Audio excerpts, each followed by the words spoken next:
সবাইকে স্বাগত জানিয়ে শুরু করছি এনটিভি নিবেদিত কুইজ শো জানার আছে বলার আছে এবং শুরুতেই তোমাদেরকে আজ স্বাধীনতা সংগ্রাম ভাস্কর্য সম্পর্কে কিছু তথ্য জানাতে চাই। ঢাকা বিশ্ববিদ্যালয়ের সলিমুল্লাহ মুসলিম হল ও জগন্নাথ হলের পাশে অবস্থিত স্বাধীনতা সংগ্রাম ভাস্কর্যটি।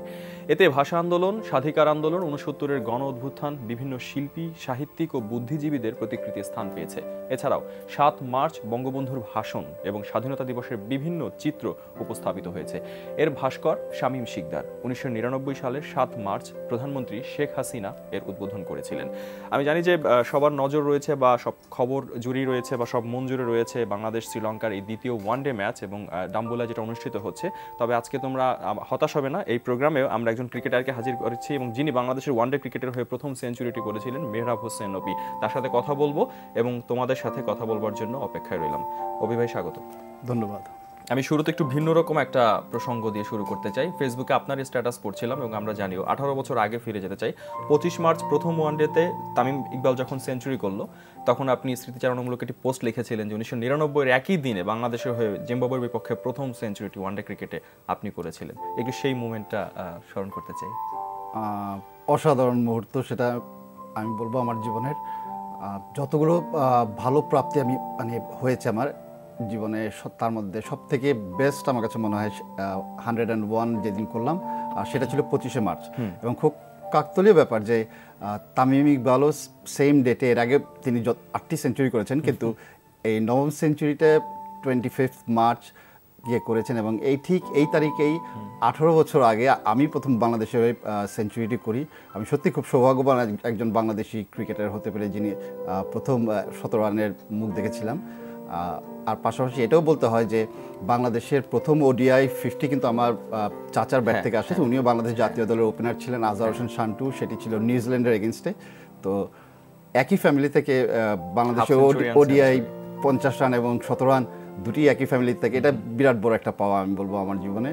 তো অসাধারণ মুহূর্ত সেটা নিশ্চয়ই। এবং সেই সময়ের জিম্বাবুয়ের দল কিন্তু একেবারে তারকায় ঠাসা ছিল, শক্তিশালী ছিল এবং সেই সময় মাঠে ব্যাট করছিলেন আপনার সাথে আকরাম খান ছিলেন, তামিম ইকবালের যিনি চাচা।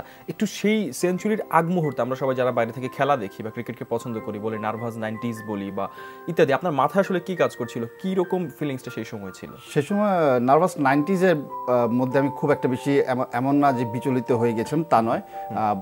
এবং আমার এটাও সৌভাগ্য যে সে সময় একজন অভিজ্ঞ ব্যাটসম্যান আকরাম খান কিন্তু আমার সঙ্গী ছিলেন। তো 94-এর দিকে আমি একটু বকডাউন হয়ে গেছিলাম, কিন্তু আকরাম ভাই তখন যথেষ্ট উনি সাপোর্ট করেছেন আমাকে। তো উনি আমাকে তখন বলেছিলেন যে ধৈর্য ধরো, লুজ ডেলিভারি পাওয়া, কিন্তু নিচ থেকে তৈরি করে কিছু শট এক্সপেরিমেন্ট করার দরকার নেই, যথেষ্ট ওভার আছে। তখনও হাতে কিন্তু 14টি ওভার ছিল। তো তখন উনি যথেষ্ট ওনার অভিজ্ঞতা থেকেই আমাকে অনেক পরামর্শ দিয়েছেন, যেটা কাজেও দিয়েছে তখন।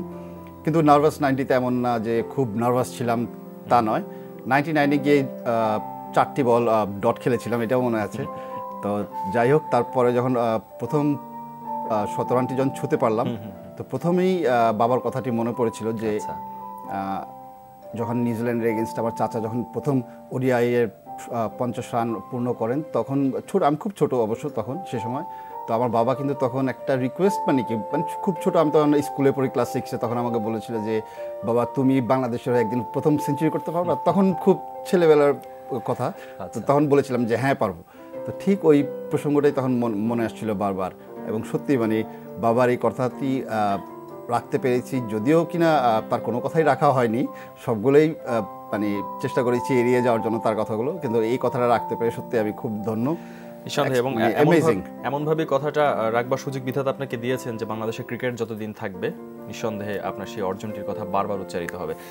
আমি একজনের কথা রাখতে না, শুনতে চাই, সে ফোনে আছে, একটু একটা ফোন নিয়ে আসি। কে বলছো? হ্যালো, আচ্ছা আমাদের লাইন কেটে গেছে, আমরা আরেকটা ফোন দিচ্ছি। হ্যালো আকিব, কোন স্কুলে পড়ো, কোন ক্লাসে পড়ো? আচ্ছা, এবার বলো যে কোন বিভাগ থেকে তুমি প্রশ্ন নিতে চাও? খেলার মাঠ। ভেরি গুড, খুবই আমার পছন্দের পার্সোনালি। ওকে, প্রথম প্রশ্ন তোমার জন্য। টেস্ট অভিষেকে 8 নম্বরে নেমে বাংলাদেশের হয়ে প্রথম 50 করেছেন কে? নামগুলো বলছি। ক মেহেদী হাসান মিরাজ, খ লিটন দাস, গ মোসাদ্দেক হোসেন। বলো। পারা উচিত। Mosaddek Hossain. Brilliant, right answer. 8 নম্বরে নেমে কিন্তু সে 75 রান করেছিল এবং তোমাকে 500 টাকার বই আমরা পৌঁছে দিব। দ্বিতীয় প্রশ্ন তোমাকে করি, এবার অবশ্য ফুটবলের দিকে আমরা যাব। আর্জেন্টাইন মিডফিল্ডার অ্যাঙ্গেল দি মারিয়া বর্তমানে কোন ক্লাবের হয়ে খেলেন? ক্লাবগুলোর নাম বলছি, ক প্যারিস সেন্ট জার্মেইন, খ ম্যানচেস্টার সিটি, গ জুভেন্টাস। আগে তিনি রিয়েলের হয়ে খেলতেন, রিয়াল মাদ্রিদের হয়ে। এখন কোন ক্লাবের হয়ে খেলেন বলো? জুভেন্টাস উত্তরটি আমি নিলাম, কিন্তু সরি, উত্তরটি কারেক্ট না। তিনি পিএসজির হয়ে খেলেন, I mean Paris Saint Germain. 2015 থেকে এই ক্লাবের হয়ে তিনি খেলা শুরু করেছেন। ওইভাবে আরেকটা ফোন নেই। কে বলছো? স্কুলের নাম বলো এবং কোন ক্লাসে পড়ো? কোন ক্লাস? ক্লাস 7। এবার বলো যে কোন বিভাগ তোমার পছন্দ? খেলার মাঠ। খেলার মাঠ, আচ্ছা। খেলার মাঠে থেকে তোমার জন্য প্রথম প্রশ্ন। সম্প্রতি বাংলাদেশ 100তম টেস্ট ম্যাচটি জয়লাভ করেছে। যেসব ক্রিকেট দল তাদের 100তম টেস্টে জয়লাভ করেছে, বাংলাদেশ তাদের মধ্যে কততম? অপশনগুলো হচ্ছে ক চতুর্থ, খ পঞ্চম, গ দশম। বলো। পঞ্চম উত্তরটি নিলাম, কিন্তু দুঃখিত, সঠিক নয়। সঠিক উত্তর ছিল ক চতুর্থ। এর আগে অস্ট্রেলিয়া এবং দ্বিতীয় পাকিস্তান এবং তৃতীয়বার মতো ওয়েস্ট ইন্ডিজ তাদের 100তম টেস্ট ম্যাচে জয়লাভ করেছিল।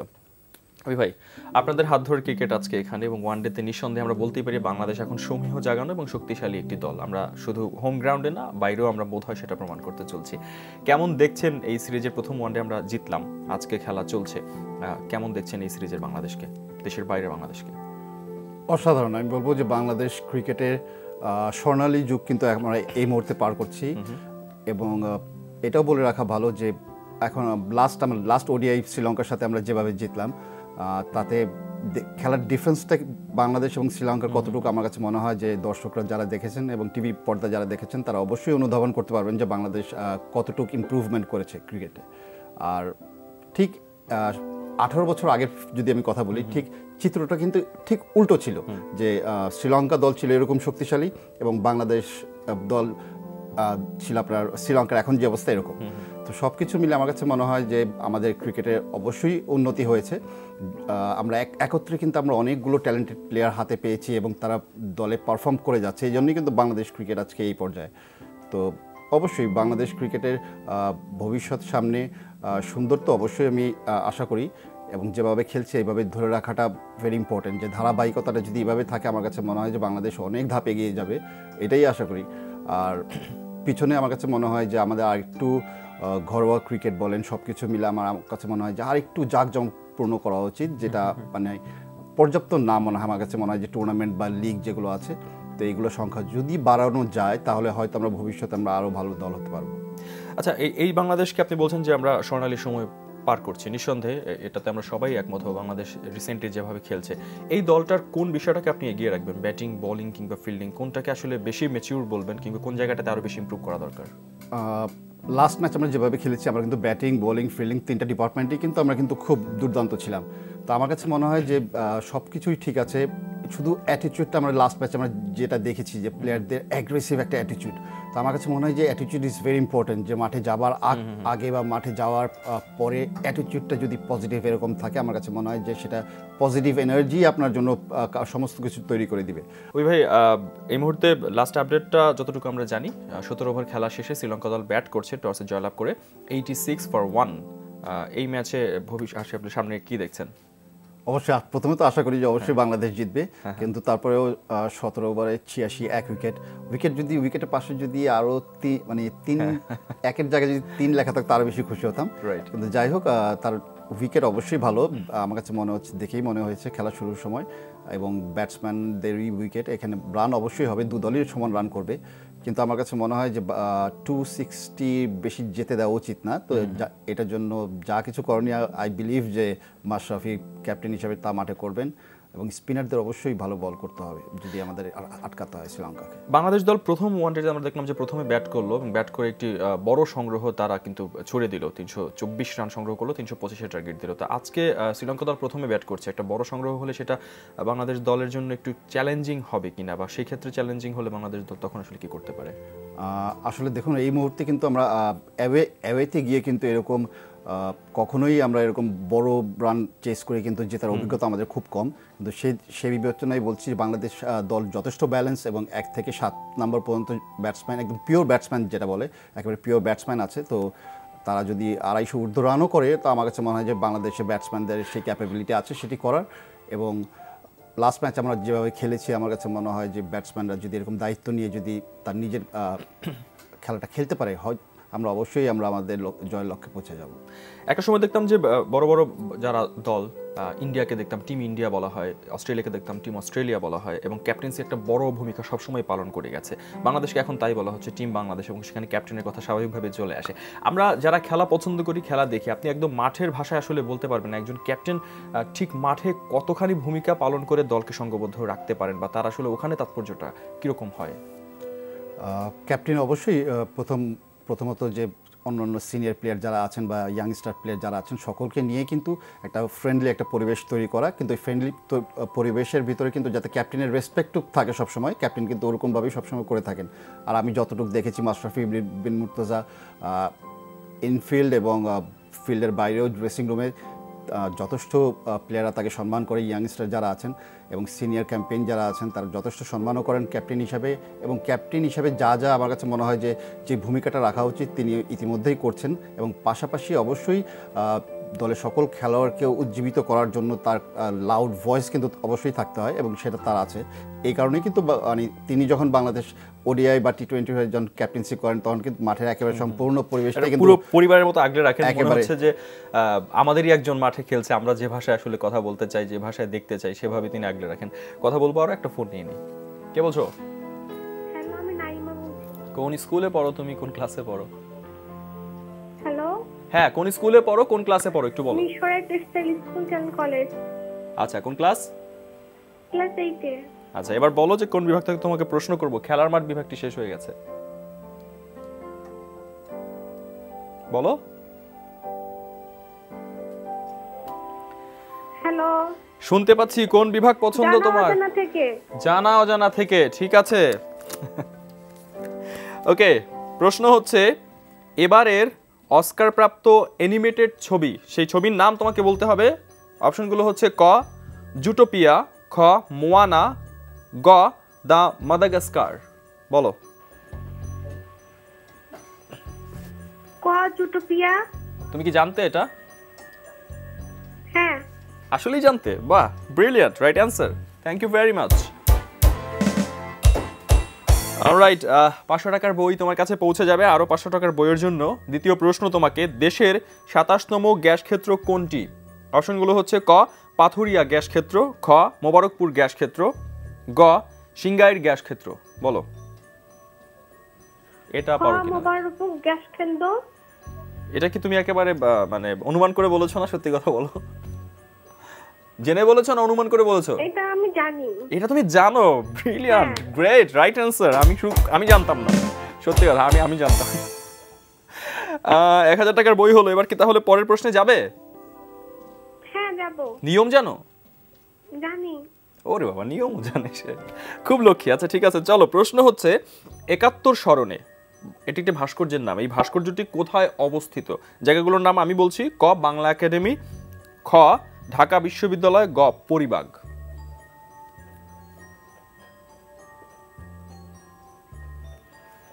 বলো বলো বলো। বাংলা একাডেমি। বাংলা একাডেমি, এটা তুমি আনমনে বলেছো, কিন্তু তোমার answer correct. Brilliant, thank you very much. 2000 টাকার বই তুমি জিতবে। তোমার কাছে আমার আরেকটা প্রশ্ন আছে, শুনছো? হ্যালো হ্যালো, হ্যাঁ, তোমার কাছে একটা প্রশ্ন আছে। তুমি তো এত কিছু জানো, 2000 টাকা বইও পেলে, বলো তো আজকের খেলায় কে জিতবে, বাংলাদেশ না শ্রীলঙ্কা? ভাইয়া এখন তো বলতে পারছি, তবে বাংলাদেশ। Bangladesh, thank you. আমরাও আসলে আশা করছি যে বাংলাদেশ জিতবে। অভি ভাই, আমরা এই সিরিজ নিয়ে কথা বলছিলাম, এবার একটু আমি টেস্ট ম্যাচে যেতে চাই। আমাদের 100তম টেস্ট ম্যাচে আমরা জয়লাভ করেছি এবং যেভাবে আমরা জিতেছি, সবকিছু মিলে আপনি আসলে সেই টেস্ট ম্যাচের একটা আপনার কাছ থেকে শুনতে চাই পুরো খেলাটি সম্পর্কে। অসাধারণ ছিল, আমি বলবো যে একে তো বাংলাদেশের 100তম টেস্ট এবং দেশবাসী সবাই কিন্তু আমরা কিন্তু এক্সপেকটেশনটা আকাশচুম্বী ছিল যে এই ম্যাচ আমরা জিততেই চাই, এমন না যে ড্র করতে চাই, কারোর মুখে আমি শুনিনি। একটু আপনার সাথে অ্যাড করি যে আগে থেকে আমরা দেখছিলাম যে ওয়ান ডেতে যতগুলো মাইলস্টোন আছে, 100তম ওয়ান ডে কিংবা 150তম ওয়ান ডে, বাংলাদেশ সেগুলো জিতে নিয়েছে। তো টেস্টে এইটাও কিন্তু অনেক কাকতালীয়ভাবে বলছিলেন যে মাইলস্টোন এলেই আমরা ভালো খেলি এবং সেটা জিতে যাই। হ্যাঁ, যদিও কিনা 100তম টেস্ট ম্যাচ, তো সবার কিন্তু এক্সপেকটেশন ছিল আকাশচুম্বী। আমি কোনো একটা মানুষ পাইনি যে বলেছে আমরা টেস্ট ম্যাচটি ড্র করতে চাই। তো সবাইকেই মানে এক কথায় সবাই কিন্তু বলেছে যে আমরা জয়লাভ করতে চাই। যদিও কিনা আমরা টেস্টের জন্য আমার কাছে মনে হয় যে আমরা এখনও পূর্ণ শক্তির দল আমরা গড়ে উঠতে পারিনি বাংলাদেশ, কিন্তু সম্প্রতি সময় আমরা ভালো ক্রিকেট অবশ্যই খেলছি এবং দেশের মাটিতে তার এই টেস্ট ম্যাচগুলো আগে কিন্তু আমরা ইংল্যান্ডের মতো শক্তিশালী দলকে পরাজিত করেছি। তো আমরা ধাপে ধাপে এগিয়ে যাচ্ছি টেস্ট ক্রিকেটে। কিন্তু আমার কাছে যেটা মনে হয় যে সেদিন সত্যি যে মানে 100তম টেস্টে 5টা দিন কিন্তু আপনি সমান্তরালভাবে আপনার মোমেন্টাম ধরে রাখাটা ইজ ভেরি ইম্পর্টেন্ট। আর একটা টেস্ট ম্যাচ জয়লাভ করতে গেলে কিন্তু 12টি সেশন কিন্তু খেলা, কিন্তু টেস্ট ম্যাচ 15টি সেশন, কিন্তু সেখানে আপনার 12টি সেশন যদি আপনার ডমিনেট করতে পারেন তাহলে আপনি টেস্ট ম্যাচ জেতার স্বপ্ন দেখতে পারেন। এবং বাংলাদেশ সত্যি মানে অসাধারণ, শুধু 12টি নয় 14টিতে কিন্তু বাংলাদেশ এগিয়েছিল, এই কারণেই কিন্তু বাংলাদেশ জয়ের লক্ষ্যে পৌঁছেছে। এবং সত্যি যে ব্যাটিং বোলিং সব কিছু মিলিয়ে অসাধারণ ছিল পারফরমেন্স, যা কিনা আপনার শ্রীলঙ্কাকে 5 দিনের মধ্যে 14টি সেশনে মাত্র একটি সেশন শ্রীলঙ্কা পেয়েছে এবং 14টি সেশন বাংলাদেশ দাঁড়াইতেই মানে দেয়নি শ্রীলঙ্কাকে। অসাধারণ আমি বলবো সেই টেস্ট ম্যাচ বাংলাদেশ যখন হোমে বারবার ম্যাচগুলো জিতছিল, সিরিজগুলো জিতছিল, তখন কিন্তু বিভিন্ন মিডিয়াতে বা কিংবদন্তি অনেকের কাছ থেকে আমরা শুনেছি যে হোমে আসলে জিতে আসে, দ্যাটস ফাইন, বাট প্রুভ করতে হবে বাইরে গিয়ে এবং সেখানে জিততে হবে, এরকম বাংলাদেশ বরাবরই সমালোচনার ওভারকাম করেই এসেছে। সো এবার শ্রীলঙ্কায় সেই কিছুটা জবাব দেওয়া হলো কিনা, বা কি বলবেন যে বাংলাদেশ আসলেই তাদের যে পারফরমেন্সের ধারাবাহিক উন্নতি সেটাকে প্রমাণ করছে কিনা?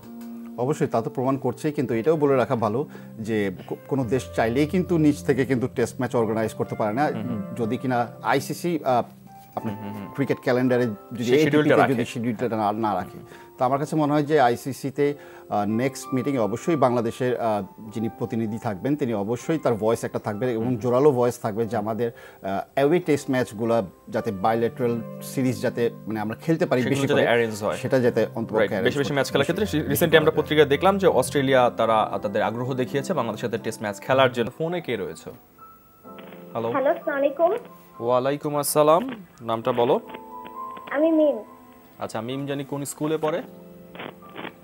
আমি ব্রাইট স্কুলে। কোন ক্লাসে? আমি এসএসসি পরীক্ষা দিয়েছি। ও আচ্ছা, ঠিক আছে। তুমি পরীক্ষা দিচ্ছ না? দিয়েছি। দিয়ে ফেলেছো? রেজাল্ট হয়নি এখনো, তাই তো? রেজাল্ট হয়নি, রেজাল্টটা ভালো হোক সেই প্রত্যাশা করছি। আর ছবির গ্যালারি খেলবো তোমার সাথে এখন, ঠিক আছে? ছবি দেখে তোমাকে অ্যান্সার করতে হবে। যা ছবি দেখছো ইনি এবারের এটিপি ইন্ডিয়ান ওয়েলস নারী এককে শিরোপা জিতেছেন। তার নাম বলো। নামগুলো হচ্ছে ক লিনা, খ এলেনা ভেসনিনা, গ ডোমিনিকা সিবুলকোভা।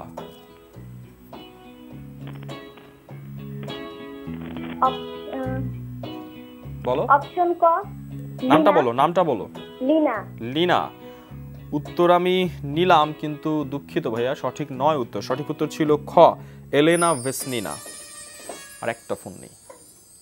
হ্যালো ভাইয়া।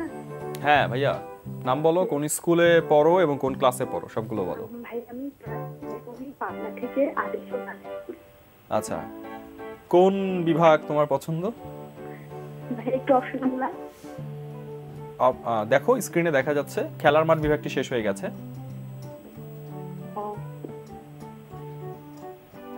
বলো। হ্যাঁ, জানা অজানা, ঠিক আছে।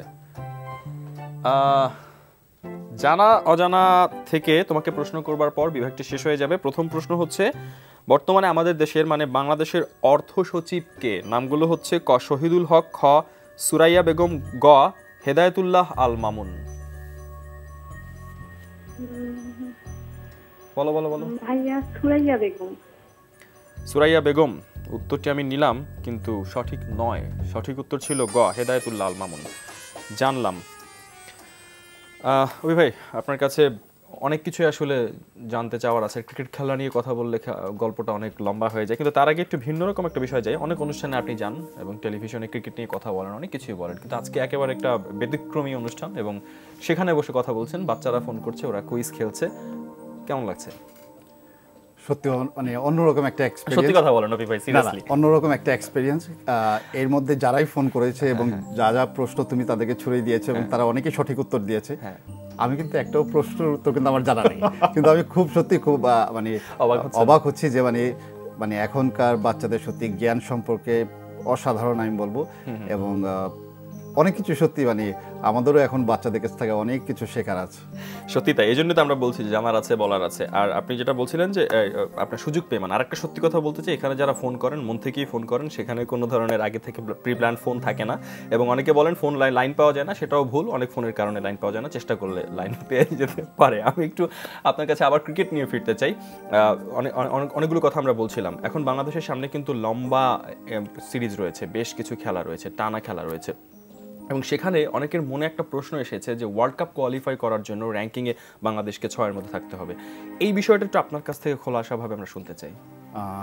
দেখুন, 6 নম্বরে যদি আমাদের র্যাঙ্কিংয়ে আসতে হয় তাহলে কিন্তু বর্তমান যে সিরিজটা চলছে শ্রীলঙ্কার এগেনস্টে, এখানে পরপর 3টি ওডিআই, একটা যেহেতু জিতেছি এবং আগামী 2টা ম্যাচ, তাহলে বাংলাদেশকে অবশ্যই জিততে হবে। তাহলে বাংলাদেশ ওডিআইতে র্যাঙ্কিংয়ে 6 নেমে আসবে।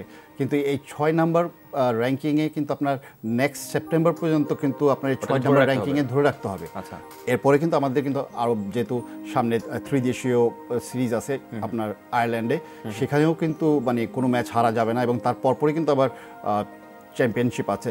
তো আমার কাছে মনে হয় যে ইটস এ টাফ, যে আপনার 6 নম্বরে যদি আপনি থাকতে হয় তো প্রতিটা ম্যাচ জেতা এবং বিশ্বকাপের জন্য কোয়ালিফাইং তাহলে আমাদের খেলতে হবে না। তো আমি অবশ্যই চাইবো যে বাংলাদেশ মানে সেই স্বপ্নটা পূরণ হোক, যদিও সেটা অনেকটাই টাফ, কিন্তু তারপর আমি আশা করবো যে বাংলাদেশ যেভাবে ধারাবাহিকতাটা যদি ধরে রাখতে পারে, এই জয়ের ধারাবাহিকতা, তাহলে আমার কাছে মনে হয় যে অবশ্যই সেটা সম্ভব। অসম্ভব কিছুই না, কিন্তু কাজটা খুব কঠিন, এটা সেরকম কঠিন কাজটা। আর যদি বাংলাদেশ সেক্ষেত্রে 6 আসলে নাই থাকতে পারে আনফরচুনেটলি, তখন আমাদের কোয়ালিফাই খেলে দেন আমাদের ওয়ার্ল্ড কাপে আসতে হবে। আচ্ছা, এই সিরিজের কথা বলি যে শ্রীলঙ্কা, আপনি বলছিলেন যে আমি ঠিক 18 বছর আগে না, যদি মাত্র কিছু বছর আগেও যাই, তখন আমরা শ্রীলঙ্কার সাথে মাঠে নামার আগে কালে ভদ্রের 2-1টা জয় পেতাম। কিন্তু এই যে বাংলাদেশ এখন যখন মাঠে নামছে, স্পেশালি ওয়ানডে ক্রিকেটে, যখন দেখলেন যে বাংলাদেশকে সবাই এখন সমীহ করছে, বোধহয় ওয়ানডে ক্রিকেটের বলার অপেক্ষা রাখে না, কোথাও একটু ইচ্ছে হয় কিনা যে এই দলটিতে আমি খেললেও খেলতে পারতাম, এরকমটা কখনো মনের ভিতরে তৈরি হয় কিনা? সত্যি কথা বলতে কি, এখন আর সেই মানে ইচ্ছা শক্তিটা জাগে না, যদিও কিনা মানে এখন খেলা দেখতেই বেশি ভালো লাগে। কিন্তু এটা সত্যি যে মানে আমি সত্যি একজন ভাগ্যবান যে বাংলাদেশের দলের হয়ে এক সময় ব্যাট হাতে বাংলাদেশের প্রতিনিধি করেছি। সত্যি অ্যামেজিং, আমি সত্যি গর্বিত সেটার জন্য। আর যারা খেলছে, আমি এটা বলবো না যে আমরা ওই সময় বেটার টিম ছিলাম বা এটা বেটার টিম। আমাদের সময় আমরা বেটার টিম ছিলাম, এখনকার সময় এটা বেটার টিম। তো সবকিছু মিলে আমি বাংলাদেশ দলের অবশ্যই সাফল্য কামনা করি। আচ্ছা, এবং আপনারা যখন খেলতেন সেই সময় যখন বেশ কিছু আমরা দেখতাম যে বাংলাদেশ দল বারবার উইনিং মুভমেন্টের কাছে গিয়ে বা খুব ক্লোজ ম্যাচ হতো মাঝে মাঝে, এবং আমরা খুব হতাশ হতাম, কষ্ট পেতাম, আপনাদেরকে বিষাদগার করতাম মাঝে মাঝে, ভালোবাসতাম। সেই সময়ে এরকম কোনো একটা মেমোরি শুনতে চাই, ড্রেসিং রুমে আসলে আপনারা কীভাবে নিজেদেরকে ইন্সপায়ার করতেন। কিন্তু তার আগে একটা ফোন নিয়ে আসি, তারপর অ্যান্সারটা নেব। কে বলছো? হ্যালো, হ্যাঁ, নামটা বলো। আমার নাম তৌসিফা নাম। আচ্ছা, কোন স্কুলে পড়ো, কোন ক্লাসে পড়ো? জি, আমি রেসিডেন্সিয়াল মডেল স্কুল কলেজে পড়ি। অলরাইট, কোন ক্লাস? ক্লাস 6। ক্লাস 6। এবার বলো যে কোন বিভাগ তোমার পছন্দ? জানা অজানা এবং খেলার মাঠ, এই দুটো বিভাগ শেষ হয়ে গেছে, বাকি বিভাগগুলো থেকে বাছাই করতে পারো। গুণীজনের বাণী। গুণীজনের বাণী, আচ্ছা। গুণীজনের বাণী থেকে তোমার জন্য প্রথম প্রশ্ন হচ্ছে, অন্যকে বারবার ক্ষমা করো কিন্তু নিজেকে একবারও না। এই সুন্দর উক্তিটি কার? অপশনগুলো হচ্ছে ক উইলিয়াম লিওনার্দো, খ রবার্ট সুম্যান, গ সাইরাস। বলো। আচ্ছা, দেখি। ক। এটা কি ওপি ভাই দেখাই দিল এই জন্য বললা? ফোনটা কেটে গেছে, but unfortunately wrong answer, right না। রাইট অ্যান্সার আমার জানা আছে, বলবো? হ্যাঁ, মেহের হোসেন অপি।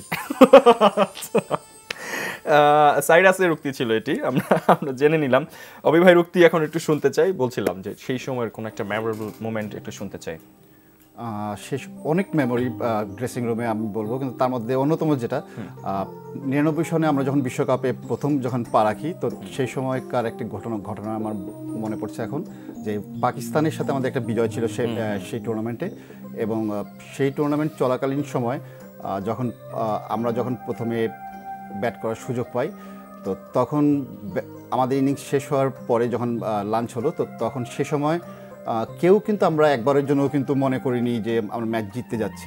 তো সেই মুহূর্তে হঠাৎ করেই কিন্তু সিনিয়র প্লেয়ারদের ভিতর থেকে বুলবুল ভাই হঠাৎ করেই বলা শুরু করলেন, আজকে ম্যাচ জিতবো আমরা। তো তখন আমরা খুব হাসাহাসি করেছিলাম যে বুলবুল ভাই পাগল হয়ে গেছে মনে হয় কিছু একটা।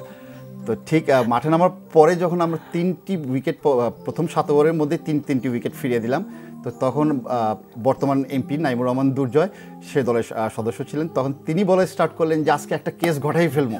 তো সত্যি ঘটাতে পেরেছিলাম, এবং ড্রেসিং রুমে যখন আমরা জয়লাভ করে ব্যাক করি, তো তখন সবাই বুলবুল ভাই আর নাইমুর রহমান দুর্জয়কে আমরা দুজন মানে ভবিষ্যৎ বাণী বা এরকম মিলে গেছে। তো তখন তাদের দুজনকে মানে উপাধি দেওয়া হয়েছিল যে মানে যারা গণক, তা আমরা তাদের দুজনকে গণক বলেই ডাকতাম, যে আপনার ভবিষ্যৎ সব জানেন। ধন্যবাদ অপি ভাই। সেই সুখ স্মৃতি নিয়ে আসলে বলতে চাই, বাংলাদেশ ইনশাআল্লাহ আমরা বিশ্বাস করি একদিন এভাবে ওয়ার্ল্ড কাপটাও জিতবে।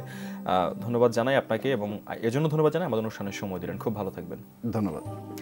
যেতে হবে। তবে প্রিয় দর্শক শ্রোতা, বিশ্বের যে কোনো প্রান্ত থেকে যে কোনো সময় এনটিভিতে সম্প্রচারিত সংবাদ ও অন্যান্য সকল অনুষ্ঠান উপভোগ করতে ভিজিট করুন আমাদের পূর্ণাঙ্গ ওয়েব পোর্টাল www.ntvbd.com। আজকের মতো বিদায় নিচ্ছি এবং বাংলাদেশের বিজয়ের অপেক্ষা করছি। আর এনটিভির সাথে সবাই থেকো। আল্লাহ হাফেজ।